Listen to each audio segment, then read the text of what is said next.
Why do you want to work out? What is your goal? The most important thing is that you have a vision, that you have a goal. Because without that vision and without that goal, again, you're drifting around and you're never going to end up anywhere. People don't become successful just by accident. You know, I mean, maybe the guy that found gold in California and started the gold rush, but don't count on that. That's a one in a lifetime kind of a situation. So you got to really have a specific goal. And to me, to have that vision that I want to be Mr. Universe, that I want to be the greatest bodybuilder of all time. That was a great vision, and that specifically to look like Reg Park and to be up there on that stage and to lift the trophy overhead and to win the championship over and over and over again. So that was a great goal. You have to have a goal. Now, it doesn't have to be that specific goal, but it has to have some goal. This is why I always recommend to people, sit down, take your time, and start thinking about, why do you want to work out? What is your goal? And that can be as crazy as it is. It could be, I want to impress girls. If that's your goal, so be it, but it motivates you. It could be that you're emulating a certain, bodybuilder or a certain football player, a certain boxer, whatever it is.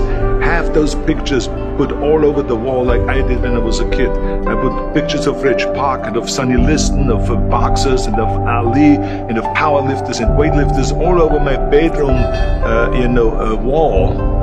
So that every day when I go to sleep, every day when I wake up, I look at those pictures and they motivate me. You need that motivation, and then therefore you have this kind of imprint in front of you all the time, and you know exactly what you're chasing. People always come up to me and says, why are you smiling? You're working out 5 hours a day. You're doing the same as the other guys, but the other guys have a sour face. They're pissed off that they have to do another rep or another set or something. I looked forward to another 1,000 reps of sit-ups. I looked forward to another 500 pounds of leg press or squat. I looked forward to doing more and more curls until my arms fall off. Why? Because I knew that every rep that I did and every set that I did and more weights that I lifted, I get one step closer to turning that vision into reality. So I was turned on by that. I was excited. I couldn't wait to get to the gym.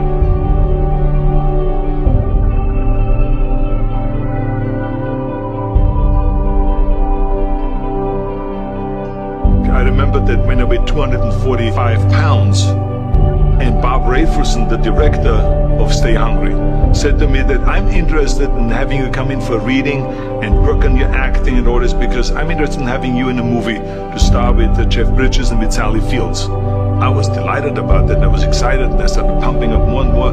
And then he said, but I don't want you to weigh more than 210 pounds.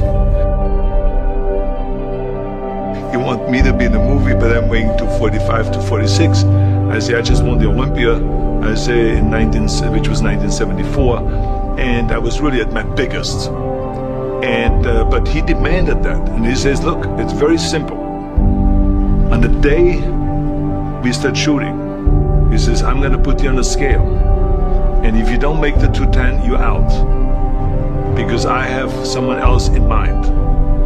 And I worked on it. I started visualizing myself very clearly as a lean athlete, because that's the only way I could lose that weight and all of a sudden get interested in running more, because up until that point I ran like 3 miles after training or before training or whatever, but now all of a sudden it was 5 miles, 6 miles, 7 miles, 8 miles, and they even ran mini marathons in order to lose the weight, and I did everything with high reps, and I was watching my diet, what I eat and all those kind of things. And but the day before, I remember we went to Birmingham, Alabama. The day before I was at the YMCA with Bob Raferson. He was swimming and I was working out, and I was running. There was a track there and I was running. He says, let's step on the scale.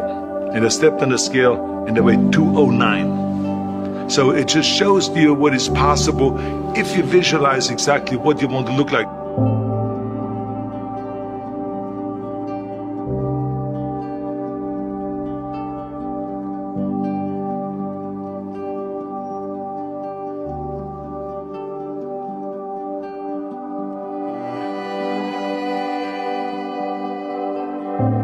And there was no room for any kind of like, well, I can't get my act together or anything like this, because there's only a certain amount of time. But the key thing again is have the clear vision.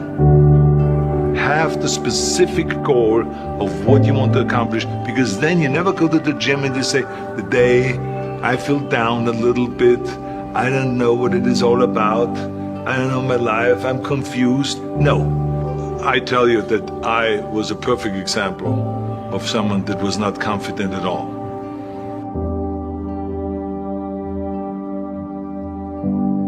I mean, when I was a kid, I was just like any other kid. I had my hang-ups and problems and all this.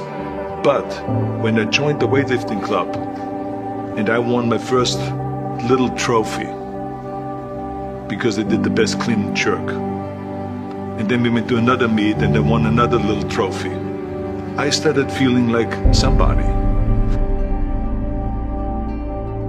But the bottom line is, everyone can use the same method, because I used it in politics, I used it in making money, I used it in everything that I've done in the movie business. When you have one little victory, little victories add up, and that is what gives you then ultimately confidence. Well, for me, the most important thing always to have a deadline. So when I, for instance, had a competition, and let's say the competition was in the middle of September, and it was now beginning of summer, so there was no more time to screw around. So there was the time now to get going on a diet, to get going with the training, to not slack off at all, because there was a deadline there. The day of the competition, I had to be in the best shape possible.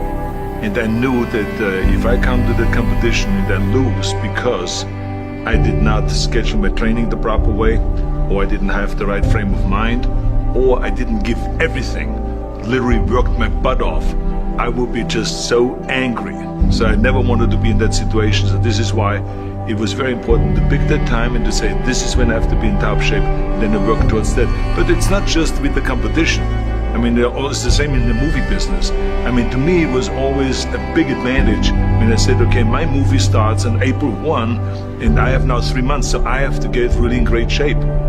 So you pick those times. It could also be that you have no movie and you have no Mr. Olympia or no Mr. America, no Mr. Universe coming up or any of those things. But you say to yourself, the summer starts in June. I'm gonna go to the beach in June, and at that time I want to be in great shape. So that creates an urgency that makes you really start training hard and taking it seriously. Because if you don't have a specific plan, then you wander around. I mean, you can have, as I've told you many times, the best ship or the best plane in the world, but if you don't have a specific goal where you want to go and when you want to get there, you just drift around and you never get anywhere. So this is why it is so important to create that urgency and have a specific time when you want to be in shape. Well, I mean, look, everyone has a problem with time, but the day is 24 hours and we sleep 6. Now, I know there's some out there that say, whoa, I need 8. Well, I say just sleep a little faster, because the bottom line is we have 6 hours of sleep, 24 hours are available, so you have 18 hours now available to your work, your family, your hobbies, and also to learn something new or to do something new, which could easily be that you want to learn a new language, or that you want to read as you have a New Year's resolution, I have to read a book every week, or you say, I'm going to go and reshape my body. So you're going to go and take this hour out of your schedule and say, I'm going to train an hour every day. So this is for most people a huge challenge, but it is totally doable, I can tell them, because the kind of things that I did when I came to this country, I mean, I went to school, I was working in construction, I was working out my 5 hours a day, I was taking acting classes from 8 o'clock at night to 12 midnight, I was doing all of those things. I wanted to make sure that out of the 24 hours of the day, that I don't waste one single hour. Those hours were too precious. And so there I just want to tell people, don't give me this thing, I have a difficult time with the time and I don't have time for this and I don't have time. You have time, you make the time.